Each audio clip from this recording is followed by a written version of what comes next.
Our guest is not only a very funny man, but he's also the star of his own new hit series. It's called Chicken Soup. It debuted last week, and we've got a clip. Ladies and gentlemen, this is Chicken Soup. That's some antler span, huh? Oh, yeah, that's a beautiful span. You know, I saw spans all over the world, but not like this. This is the top span. Of all the spans, I would say there's no such span anyplace. I don't care where you know, over the fireplace in my house, we have a picture, too, a picture of my Aunt Esther from Krakow. Come to think of it, they could be sisters. Are you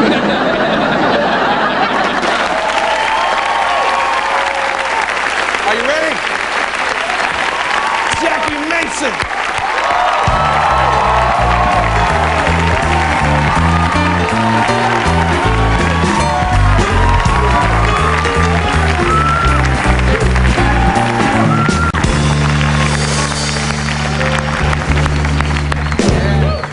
Thank you. I'm a hit again.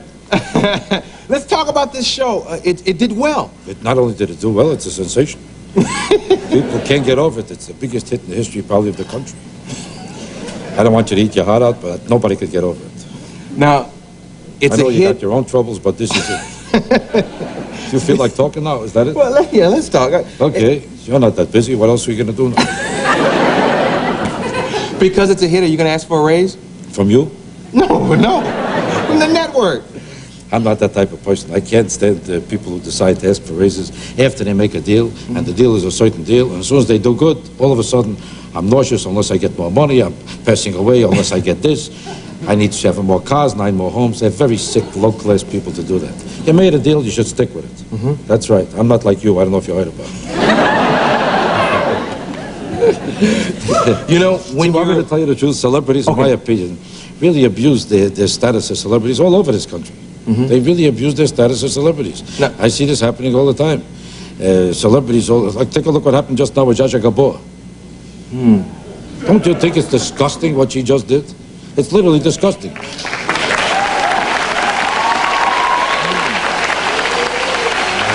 I don't believe in committing a person before they're proven guilty, and maybe she didn't do it. And if you're stupid enough to believe that, you'll believe anything. She walks over to a cop and slaps him in the face, and you hear what she says? Oh, I didn't mean to slap him. His face happened to be there. That's not my fault. When he stopped me, I didn't know what he was doing. I thought he wanted to take me someplace. I didn't know where he was going, so I wanted to follow him. I saw such a gorgeous man. When I saw how gorgeous he was, I said, oh, there's nobody so gorgeous. Oh, yes, he's gorgeous, And he said to me, listen, I have to charge you. I said, he's not going to charge me. I charge him. That's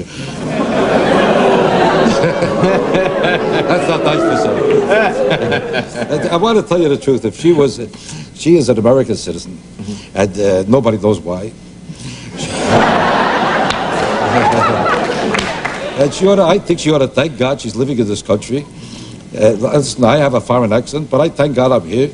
And I would never slap a cop in the face. And everybody says, well, after all, it's a woman, what could you do to her?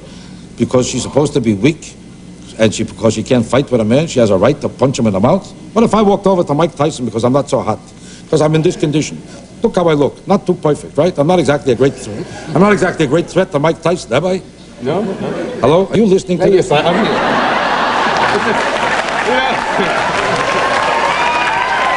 I'm listening, but all of a sudden I got this strange fear because Mike is over there and I was hoping you'd do the right joke.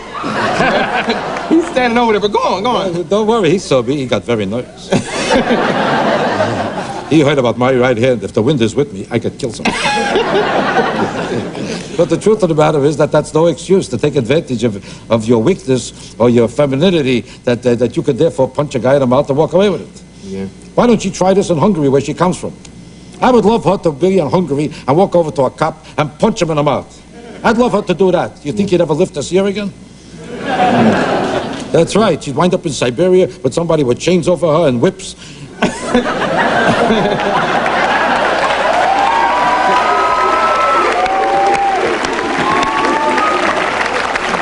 I don't like to talk about people. It's not my nature. Well, let me tell you something, though. Let me tell you something. When you're in the limelight, people are going to talk about you, and I don't want... I probably shouldn't bring this up, but Mr. Carson did a joke after your show premiered.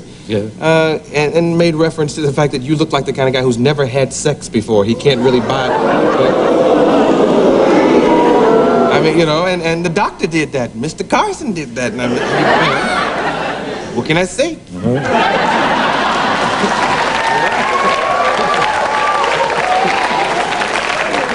He means with a man or with a woman? What does he mean? I can't.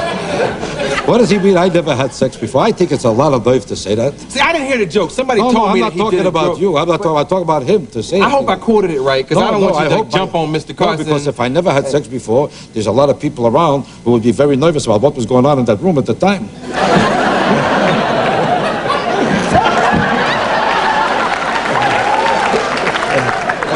I look like a sexless person to him. That's what he's probably saying. I think that's the gist of it. How come I didn't look so sexless to him when I was on his show? When I started to do your show, I all of a sudden looked not too appealing. But I want to ask you a question. Let's be honest about it. He was married about 12 times. That means 11 people weren't that crazy about him.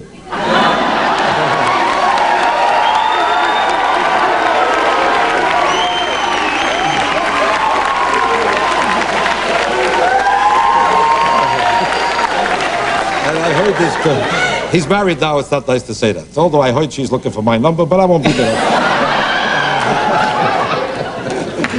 I don't think it's nice for him to say that, because even if he believed it, that it doesn't look like Lynn Redgrave would be attracted to me, even if I'm the worst looking person in the world, I don't think it's very tasteful to him to say that, because I think it's a new show starting out, and just because I'm in prime time and he's still working 12 o'clock at night. Hey, wait, but he worked the same time I work, man. Wait a second, but at least you're new on the job. He's got that job after 30 years. And the point is that I don't think it's good taste to say that about a new show, to try to make it sound unbelievable so that nobody should get involved in watching a show that they might get excited about if he didn't louse it up. I don't think it's very good humor, and I think it's a tasteless thing to say. And I say this for another reason, because I'm not doing his show anymore, I'm doing yours.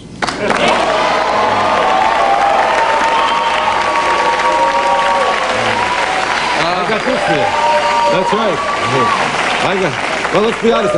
If I'm unbelievable having sex, you think he's believable to me as a talk show host? He's not believable to me. And I never said that about him. I never said that about him. Did I ever say he was unbelievable as a talk show host? Never said it. See, you look believable to me. You know why? Because you don't look like you're made out to go to work for a living. For you, it's perfect. You look comfortable sitting on a couch. Everybody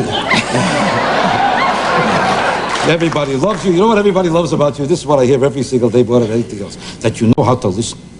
They don't know you got nothing to say. We'll take a commercial. We'll be back with Jackie Mason.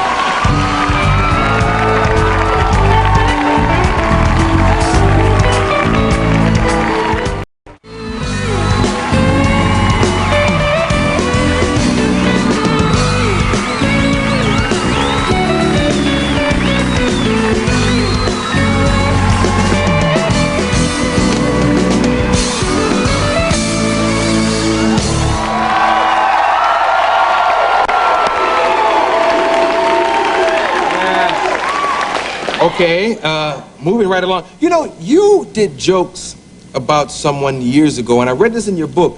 It created a problem for you. You did jokes about Sinatra. Yeah. And, It didn't create a problem for me. It created a problem for him because I don't talk to him anymore. When I don't talk to somebody, he's wiped out. He's got a lot of trouble. I don't know if he could even get a job now. It's going to be very hard for him.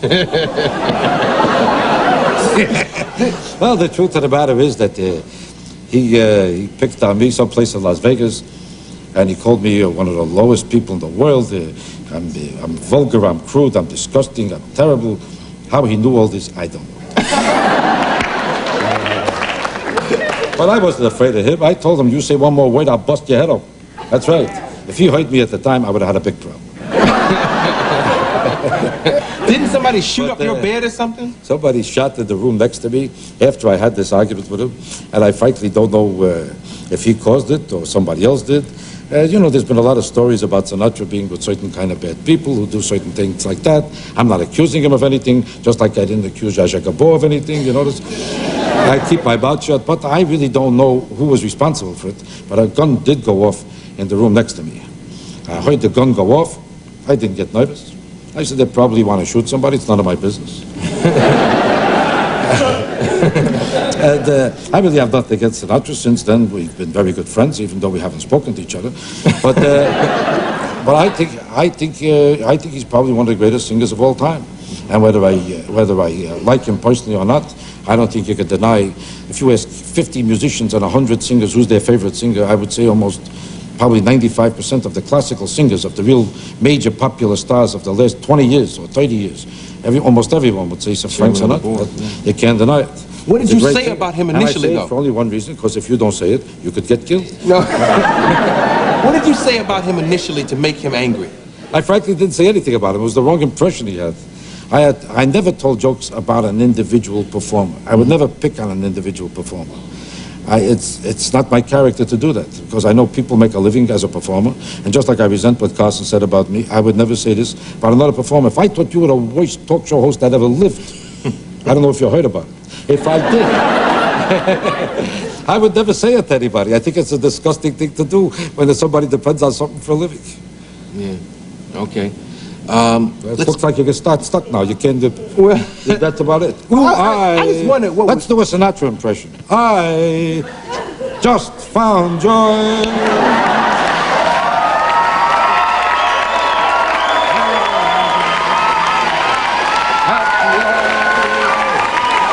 I'm happy as a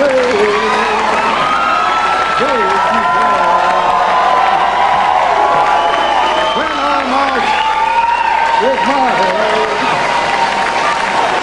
to toe. When I'm married, my Lorraine, baby, man,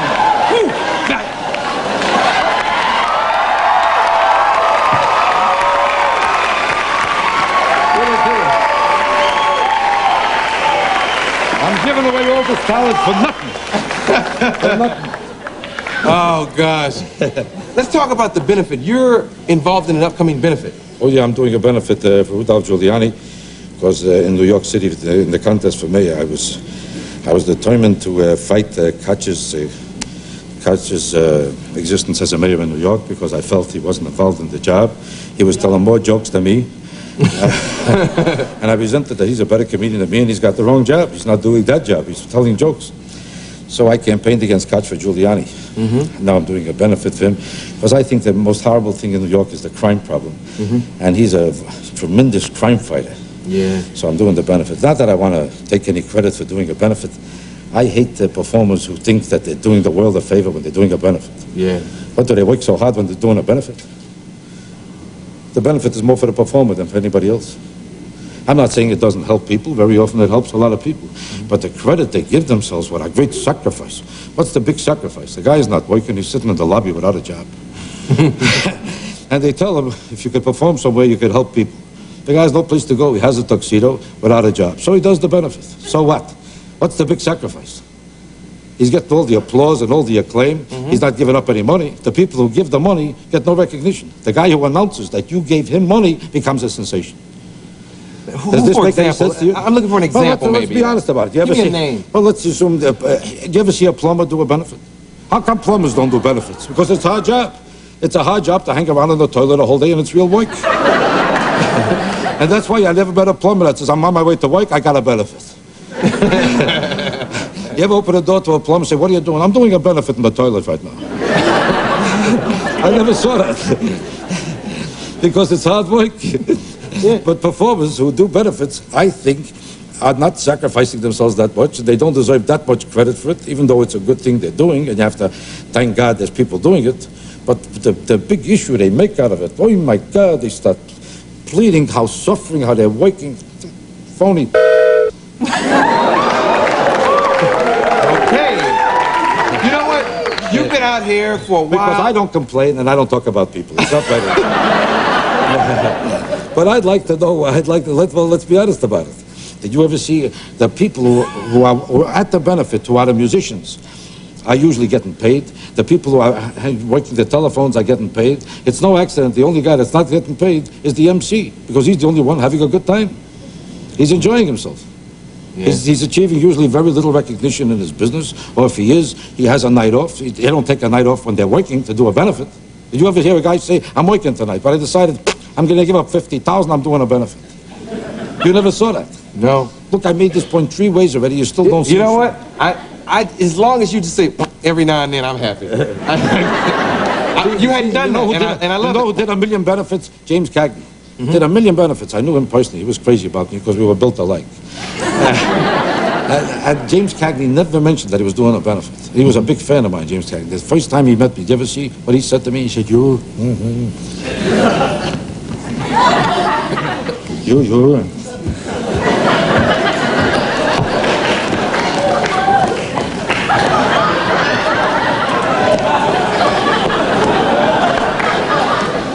You got to know if to say to me.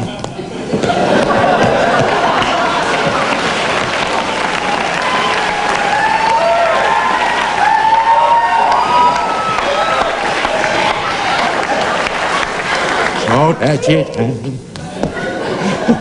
There was Jackie nobody. Mason!